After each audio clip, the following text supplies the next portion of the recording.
Denver 7 On Demand is brought to you by Ferguson and BAC Appliance Center, the best in bath, kitchen, and lighting for your home. I'm Brian Sanders. And I'm Nicole Brady. Here's the latest from Denver 7. Heartbreak among Broncos players, coaches, and fans today after the news that the face of the team for 35 years, Pat Bowlen, has died. The Bowlen family says Mr. B passed away peacefully with his loved ones by his side after a years-long battle with Alzheimer's. Denver 7's Troy Rink spent the morning at Mile High and looks at Bowlen's impact on the team and the city of Denver. A somber day for Broncos country as news broke overnight of the passing of Broncos owner Pat Bowlen after a years-long battle with Alzheimer's disease. He passed peacefully with his family by his side. Man, does he leave a legacy. Remember this franchise, this state is better for having Pat Bowlen be the owner of the Broncos. In 35 years as the owner, taking over in 1984, he led the Broncos to 21 winning seasons, 19 playoff berths, 7 Super Bowl appearances, 3 Super Bowl titles. He will forever be remembered for the iconic moment after the win over the Green Bay Packers in San Diego. I was fortunate enough to be there covering that game. Pat Bowlen stood on that stage after years of being the bridesmaid. The Broncos finally broke through. He handed the trophy to John Elway and said, "This one's for John." 18 years later, I was at Levi's Stadium in Santa Clara as the Broncos eclipsed the Carolina Panthers in Super Bowl 50. At that point, John Elway stood on the stage and honored his friend, Pat Bowlen. But this one's for Pat! What made Pat Bowlen unique was not only his competitiveness, which was legendary. He was a triathlete. He competed in the Ironman not long before he purchased the Broncos. Oftentimes, he would get off the team charter and ride to the team hotel on his bicycle. That's how seriously he took his training. But what was unique about him is that he set an expectation for winning without meddling. He was the one who established that they need to be, meaning the Broncos, #1 at everything. And yet, he didn't poke around everyone's business. Players told me for years, from Terrell Davis to Shannon Sharp to John Elway, whom I covered as a player, that Bowlen gave them every opportunity to succeed. Sometimes that meant extra room on the charter flights, better hotels, better hotel rooms, anything to do with technologies that would help with film studies, the biggest coaching staffs in the league. Shannon Sharp and Terrell Davis told me recently, you didn't want to let him down because he gave you everything to succeed. But it wasn't just that. He also showed compassion. Terrell Davis was telling me recently how when Terrell tore his ACL and what ended up being kind of the end of his career, the first phone call he received in the hospital, owner Pat Bowlen.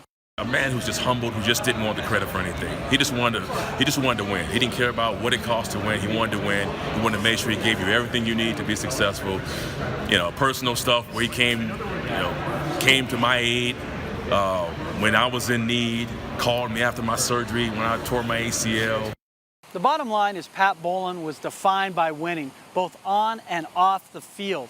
This is a man who will forever be remembered for bringing the Super Bowl championship to the Denver Broncos. They had been the bridesmaid. When he held that trophy up after they beat the Packers, it changed how the world, it seems, viewed the Denver Broncos. They weren't just a good team, they were a great team. He was also huge in the broadcast committee and getting the NFL into Europe.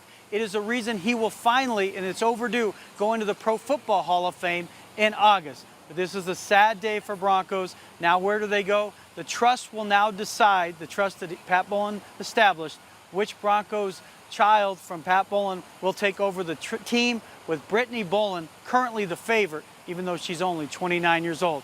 Whomever takes over, they have huge footsteps to follow in, as Pat Bowlen changed everything about the Broncos.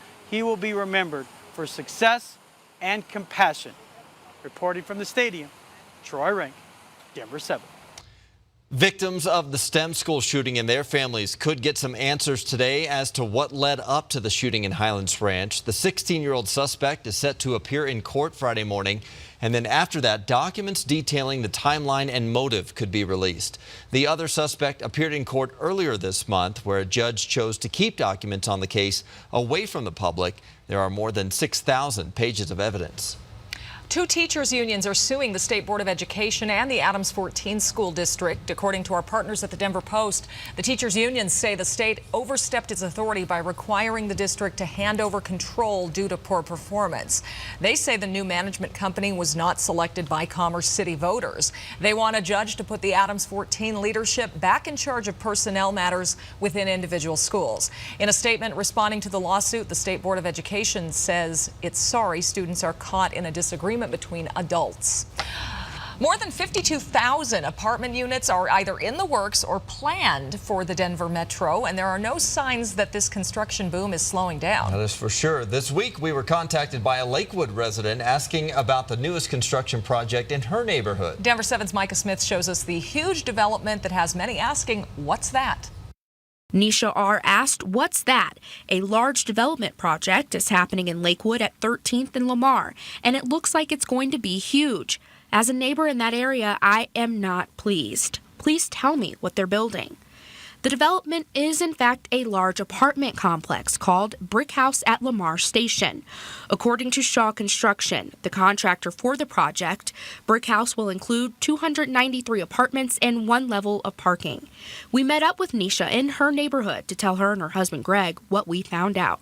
A little bit disappointed that nobody got the local residents of the area's input first before they just decided to just build this massive complex right around the corner. Greg says one of their biggest concerns is traffic. Our streets are not made for it. No. I mean, right now we're starting to realize that we take at least another 10 minutes to get out of our neighborhood to get to where we need to go. Brick House is scheduled to be complete by fall 2021. Nisha and Greg say their issue isn't with this particular complex, but the impact of all the developments coming in, making longtime residents like themselves feel pushed out. The results are certified from Denver's election, and Paul Lopez has officially been named the winner in race for a city clerk and recorder. The final ballot count increased his margin of victory, so there will not be a recount. The Denver City Councilman beat out Peg Pearl by just under 400 votes. Pearl said on Twitter that she will continue to fight with the community for government ethics, transparency, campaign finance reform, and voting rights. Former Colorado Governor John Hickenlooper and Senator Michael Bennet have both made the cut to appear in the first Democratic presidential debates. They'll be sharing a very crowded stage, though. 20 candidates made that final cut. They'll appear on network television over the course of 2 nights, 10 people at a time, later this month. An historic theater in Denver will be back open on Friday. Esquire at 6th and Downing has been undergoing renovations for the past 6 months after water damage forced them to close back in December. It will reopen with a more comfortable seating and what they call an improved theater-going experience. Films like Alien, Blazing Saddles, The Room, and the Rocky Horror Picture Show will all hit the big screen there soon. Well, the U.S. Open may be happening in Pebble Beach, California, but you can catch all the golf action you want right here at DIA. Yeah, Friday the airport is opening up an 18-hole course on the park on the plaza, mini golf, of course. It will stay open until July 14th, so be sure to check it out. That's the only golf I play, so.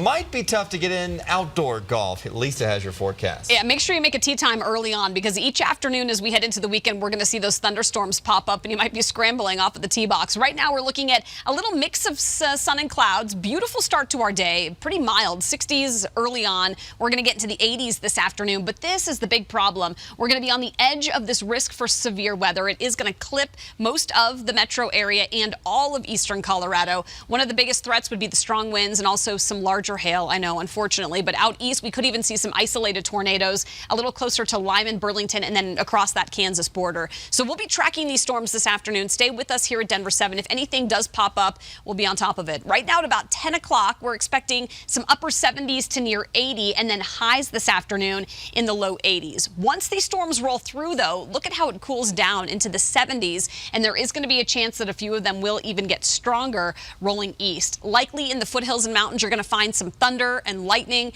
and some rain. So do be careful if you're heading up there to go hiking. You know how dangerous it can get in a hurry on some of those peaks.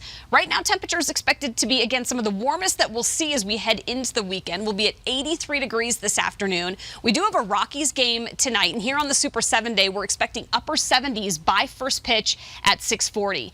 End of the game will be close to about 70, upper 60s near 70, so should be pretty Pleasant. And if we're going to see some storms, it would likely be early on for that game. Tomorrow, storms again redeveloping. Pride Fest this weekend. It is going to be, it looks like, unfortunately, a little active. We're going to see that risk of severe weather again covering parts of eastern Colorado, especially down to the southeast on Saturday. Denver 7 is a proud sponsor so far for the parade, you guys. Early Sunday morning, it looks like it's going to be cool but quiet with more storms by the afternoon. Good news there. All right, thank you, Lisa, and thank you for watching this Denver 7 Now update. Check back here later tonight for another update and download the Denver 7 app for breaking news and alerts. Have a great day.